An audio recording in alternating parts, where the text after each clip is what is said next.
Get unlimited access to all of our CPE courses at www.teachucomp.com/unlimited CPE.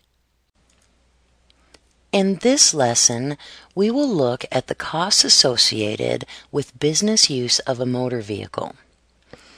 If a car is used exclusively for business, car expenses may be deductible.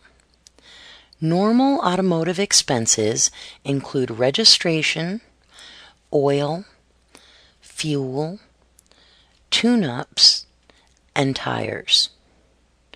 Expenses incurred while commuting to and from the business are not deductible. For 2012, the standard mileage rate is 55.5 cents per mile for all business miles driven in 2012.